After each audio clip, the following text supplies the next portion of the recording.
WandaVision का episode 3 देखने के बाद मेरा रिएक्शन कुछ ऐसा था। अभी मजा आएगा ना भिड़ो। तो भाई लोग, आज की ये वीडियो वांडाविजन में दिखाई गई कुछ इनसेन डिटेल्स और ईस्टर एग्स के बारे में होने वाली है। इस वीडियो में मैं वांडाविजन के एपिसोड 3 में दिखाई जाने वाली कुछ ईस्टर एग्स और डिटेल्स की बात करने वाला हूँ, तो हो सकता है कि आपको कुछ स्पॉयलर्स देखने को मिले। तो चलो वीडियो को स्टार्ट करते हैं।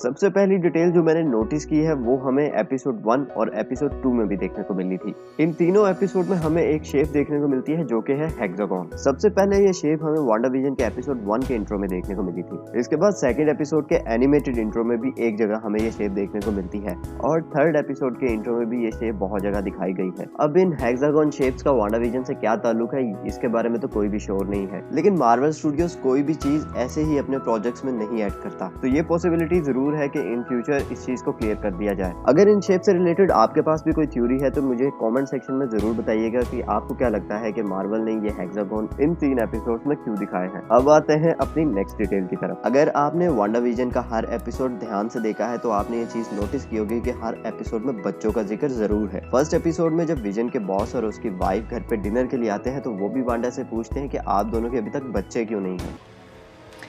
So, where did you two move from? What brought you here? How long have you been married? And why don't you have children yet? और सेकंड एपिसोड का मैजिक शो तो था ही बच्चों के लिए। Those little boys and girls are counting on us. All of this is for the children. For the children. For the children.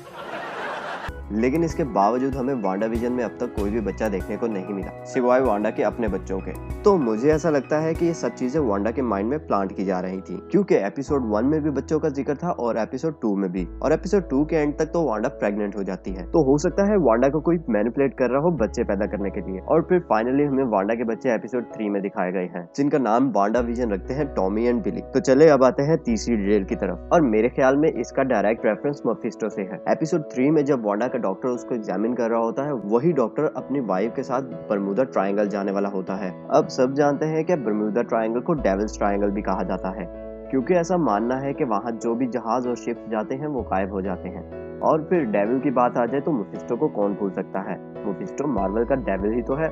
मेरा तो यही मानना है कि बर्मुदा से जो रेफरेंस दिया गया है वो मेफिस्टो का ही है, और वही है जो सारा कुछ कंट्रोल कर रहा है। फोर्थ डिटेल की अगर बात करें तो एपिसोड 3 के इंट्रो में हम विजन को स्विंग सेट के ऊपर 2 झूले लगाते हुए देखते हैं। तो आई थिंक एपिसोड 3 के इंट्रो में ही ये फोरशैडो कर दिया गया था कि वांडा और विजन 2 बच्चों के पेरेंट्स बनेंगे। ये कुछ छोटी छोटी डिटेल्स हैं जो मैं आप लोगों से शेयर कर रहा हूँ, और भाई यही डिटेल्स तो मार्वल स्टूडियो को सबसे खास बनाती हैं। अब हो सकता है कि आप लोगों में से बहुत से लोग ये सोचे कि विजन तो एक एंड्रॉइड है तो वो बच्चे कैसे पैदा कर सकता है। तो यहाँ मैं एक और चीज क्लियर कर दूं कि कॉमिक्स में जो वांडा के बच्चे हैं वो एक्चुअली में वांडा के बच्चे नहीं बल्कि मेफिस्टो की सोल का पार्ट है, जो कि कॉमिक्स के हिसाब से मेफिस्टो चाहता है किसी ना किसी तरीके से जिंदा हो जाए, और इस शो में तो ऐसा हो रखा है। इसीलिए मेरी थ्योरी ये है कि मेफिस्टो की एंट्री अगले कुछ एपिसोड में वांडाविजन में हमें देखने को मिलेगी। अब नेक्स्ट डिटेल है स्वॉर्ड के रिलेटेड। एपिसोड 3 में जब वांडाविजन दोनों परेशान होते हैं क्योंकि उनके घर में आवाजें आने लगती हैं, इतने में हम एक व्हाइट फ्लैश उनके घर में पड़ता देखते हैं। अब मेरे ख्याल से तो ये स्वॉर्ड की फ्लैश लाइट है जो उनके घर को मॉनिटर कर रही है। अब यही फ्लैश लाइट हम एपिसोड 3 के एंड में देखते हैं जब मोनिका रैम्बियो का कैरेक्टर जेराल्डीन उस रियलिटी से बाहर आकर गिरता है। आगे है हमारी छठी डिटेल। एपिसोड 2 में हम देखते हैं जो स्वॉर्ड का एजेंट उस मेन होल से बाहर निकलते तो वांडा उस इवेंट को रिवाइंड कर देती है। What is that?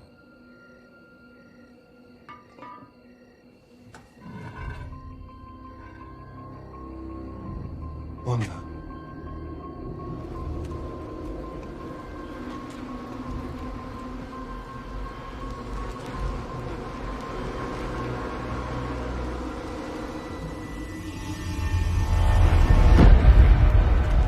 No.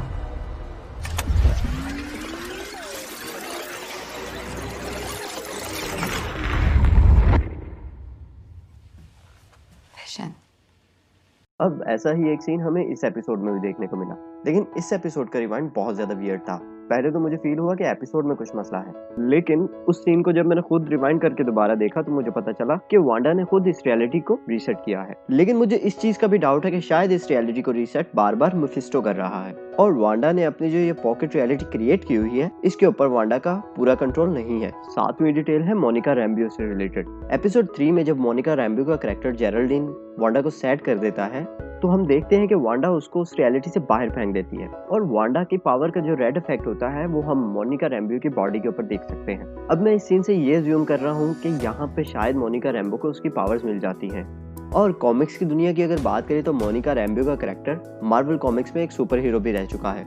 इसके अलावा मोनिका रैम्बियो का कैरेक्टर हमें कैप्टन मार्वल 2 में भी दिखने वाला है। इसलिए मैं इस सीन से ये अज्यूम कर रहा हूँ कि शायद इस सीन की वजह से मोनिका को उसकी पावर मिलती है। अच्छा, तो एक और जो छोटी सी डिटेल मैं आप लोगों के साथ शेयर करना चाह रहा हूँ वो है इस एपिसोड में दिखाए गए स्टोर के रिलेटेड। बहुत से लोगों का ऐसा मानना है कि इस एपिसोड में जो हमें स्टोर दिखाया गया है वो असल में मेफिस्टो था, क्योंकि वांडा जब भी उस स्टोर के ऊपर अपना मैजिक यूज करती है तो उस स्टोर को कुछ नहीं होता, जबकि हम ये जानते हैं कि वांडा इस पॉकेट रियलिटी में सब कुछ कंट्रोल करती है। तो भला ऐसे कैसे पॉसिबल है कि वांडा एक स्टोर को कंट्रोल नहीं कर पा रही? मेरे हिसाब से शायद ये मेफिस्टो हो, लेकिन इस थ्योरी के ऊपर पूरी तरह यकीन करना भी अक्लमंदी नहीं होगा, क्योंकि अगर मेफिस्टो इस रियलिटी को किसी तरह कंट्रोल करता है और वो कौन है और वो वांडा से क्या चाहता है ये तो हमें आने वाले एपिसोड से ही पता चलेगा। आज की लास्ट डिटेल की बात करें तो वो है इस एपिसोड के कुछ आखिरी सीन्स के ऊपर। जब मोनिका रैम्बियो का कैरेक्टर उस पॉकेट रियलिटी से बाहर आकर गिरता है तो हमें एक सीन में वांडा की क्रिएट की गई पॉकेट रियलिटी की ग्लिच वॉल नजर आती है और उस वॉल के इर्द गिर्द हमें बहुत सारी स्पॉटलाइट्स देखने को मिलती हैं। अब मुझे ऐसा लगता है कि शायद स्वॉर्ड ने पैरामीटर सेट कर लिया है और वो वांडा की रियलिटी को कंटिन्यूअसली मॉनिटर कर रहे हैं, ये जानने के लिए कि आखिर अंदर चल क्या रहा है। तो ये थी मेरी आज की वीडियो। अगर आपको मेरी वीडियो अच्छी लगी है तो काइंडली इसको लाइक करके अपने दोस्तों के साथ जरूर शेयर कीजिएगा, और अगर आप मेरे चैनल पे नए हैं तो काइंडली इस चैनल को सब्सक्राइब करके साथ वाले बेल आइकन को जरूर प्रेस कर दें ताकि मेरी हर आने वाली वीडियो की नोटिफिकेशन आपके नोटिफिकेशन बार में आपको जरूर मिल सके।